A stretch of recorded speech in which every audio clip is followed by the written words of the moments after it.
Marvel Studios is not giving anyone time to breathe or recover from WandaVision and has a new show coming in. On your left. And let's face it, after the 18-month drought of MCU content, we're kinda taking everything we can get.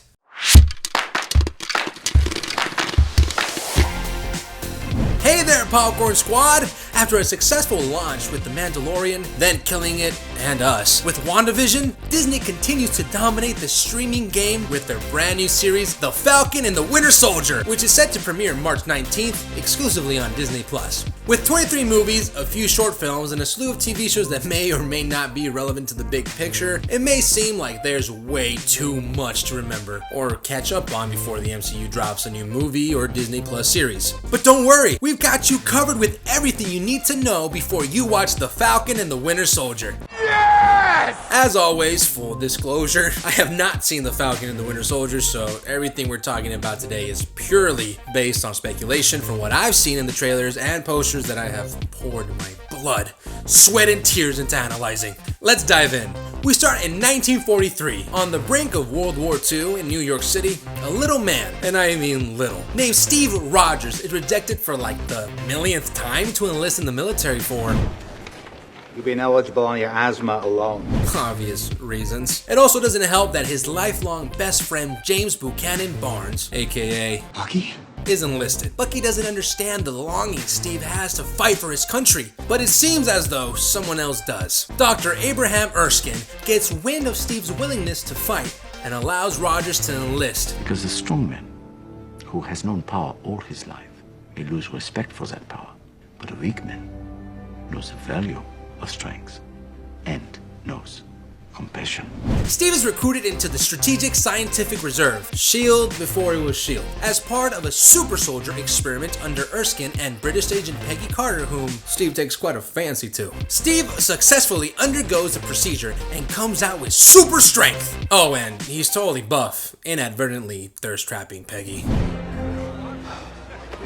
Dr. Erskine is assassinated by an agent of Hydra, a super secret Nazi organization led by Johann Schmidt, who also happens to be the Red Skull. Schmidt has taken possession of the Tesseract, which happens to be an Infinity Stone, one of 6 singularities that carry different forms of concentrated power, and Schmidt is using it as a weapon to gain tons of power and to do typical mustache twirling bad guy kind of stuff. Steve, with his new superpowers, runs into the front lines of the war, and upon hearing the news that his BFF Bucky? is MIA, enlists the help of Peggy and young Howard Stark to fly in behind enemy lines and execute a rescue mission. Steve discovers that there's many other prisoners at the Hydra base and successfully rescues them along with Bucky, who seemingly was being experimented on. More on that later. Steve is then named Captain America!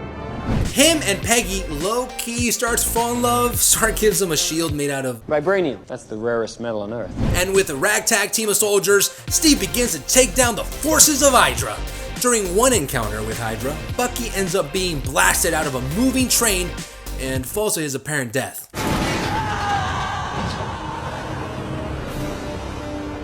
Emphasis on apparent. Steve mourns the death of his friend and then gets even more sad because I can't get drunk. Cap stops the Hydra invasion and Red Skull and still manages to ask Peggy for a dance before sacrificing himself to save the world. We'll have the band play something slow. I'd hate to step on your... Steve?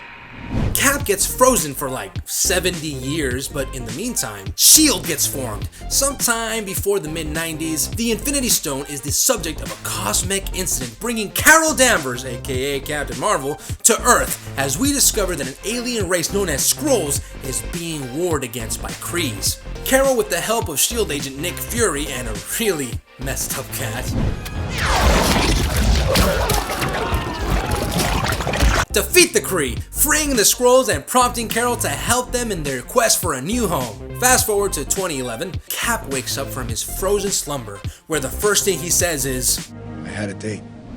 poor Cap can't catch a break! Nick Fury, now director of SHIELD, recruits him into a team of Earth's mightiest heroes, called the Avengers, and they stop an impending invasion from happening led by Loki, brother of Thor, and commissioned by Thanos, a mad titan who will stop at nothing to collect all 6 Infinity Stones to bring balance to the universe. More on him later. 2 years pass since his defrosting, and after joining S.H.I.E.L.D. and the Avengers full-time, Steve gets adjusted in the contemporary world and befriends a former pararescueman named Sam Wilson, who spends most of his days down at the VA. Cap, being a patriot and a little old-fashioned, has a very strong moral compass. A moral compass that ends up consistently being challenged by the decisions that S.H.I.E.L.D. make. From secret operations to preventative measures for threats that don't even exist, Cap raises his concerns to Nick Fury, causing him to investigate for himself and take action alongside Steve. Well, they both dig a little too deep and Nick Fury ends up being killed for it. Turns out that S.H.I.E.L.D. is actually Hydra in hiding and has been operating as such for years. Cap is branded a fugitive and is subsequently hunted by S.H.I.E.L.D. Hydra agents, and has no choice but to go into hiding.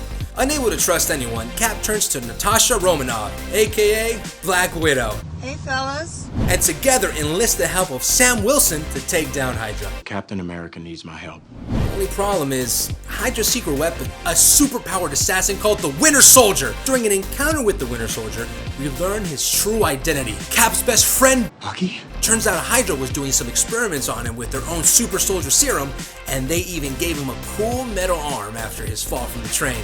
You have a metal arm? That is awesome! Bucky has been brainwashed by Hydra and has no idea who Steve is. This forces Steve to go down a tough path, choosing to fight his best friend or possibly die. We learn Nick Fury is alive, and with the help of Maria Hill, Cap, Sam, and Romanoff, they take down Hydra and destroy their super weapon helicarriers. Eventually, Bucky slightly remembers who Steve is, and after fighting, actually saves Steve from what could have been his death. Bucky goes into hiding though, while Steve and Sam begin to search for him. When do we start? S.H.I.E.L.D. no longer exists, and the Avengers become privatized by Tony Stark, aka Iron Man, who creates an AI named Ultron that goes nuts and wants only one thing: the Avengers' extinction. The Avengers stop Ultron by basically destroying the European town of Sokovia. Cap creates a new team of Avengers with Sam Wilson, now known as the Falcon, on the roster. After another devastating incident involving the new Avengers in Lagos, it seems the UN isn't okay with the repercussions of the Avengers' operations, even if they are saving the world. This leads them to create a superhero registration act called the Sokovia Accords. These accords divide the Avengers. Tony Stark supports oversight because of his role in Ultron's creation and Sokovia's devastation, while Rogers has more faith in his own judgment than that of, well, politicians. It also doesn't help that his BFF, Bucky? shows up and seemingly bombs the conference where the accords are being ratified, so yeah. Steve would rather bring in Bucky himself, knowing full well he's brainwashed by Hydra. Steve and Sam eventually capture Bucky and knock the Hydra out of him. When he wakes, he tells Steve a man named Helmut Zemo is responsible for the bombings and was using Hydra's methods for brainwashing on Bucky to play as though he was the culprit. A little bit about Zemo. What's his motivation? Zemo was a citizen of Sokovia and believes that the Avengers killed his family, as their deaths were, well, a result of collateral damage. His goal is to fracture Earth's mightiest heroes and turn them against each other to avenge his family.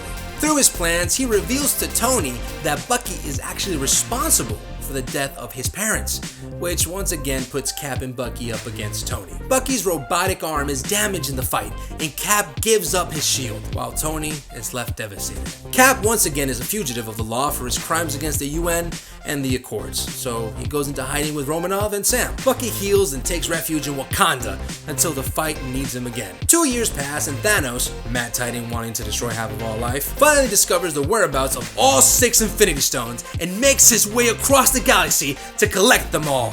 The Avengers put aside their meaningless differences and band together to fight the great threat, Thanos and his army. Thanos successfully gets all of the stones and comes to Earth to retrieve the last one, the Mind Stone, which is Envision's body being held in Wakanda, where, guess who still is? Bucky! Sam and Cap show up to defend the stone and fight alongside their BFF. Well, things don't work out well for the Avengers, considering Thanos gets the last stone and snaps his fingers successfully, wiping out half of all life in the entire universe at random. The very first life to get dusted is Bucky? which happens right in front of Cap, marking the second time that he's had to watch his BFF die. Another randomized life that gets taken is Sam Wilson. Thankfully, the remaining Avengers, Steve included, are sore losers, and because of Ant-Man use time travel to grab the stones before Thanos does and bring back all the people that he snapped away, including Sam and Bucky. on your left. The survivors of the snap, along with everyone who was snapped away, come together in a final effort to destroy Thanos and his army. After Thanos is dusted and all is said and done, someone needs to go back in time and put the stones back where they belong, or they risk creating multiple timelines, which I'm assuming will have something to do with Doctor Strange's sequel about the multiverse and the upcoming series Loki. Cap volunteers to go while Sam and Bucky stay behind. What should be a simple mission that is supposed to take all but 5 seconds for Cap to return turns out to have been a moment for Steve to go back in time after returning the stones and stay there to live a full life with Peggy Carter and finally get that dance he promised her all those years ago.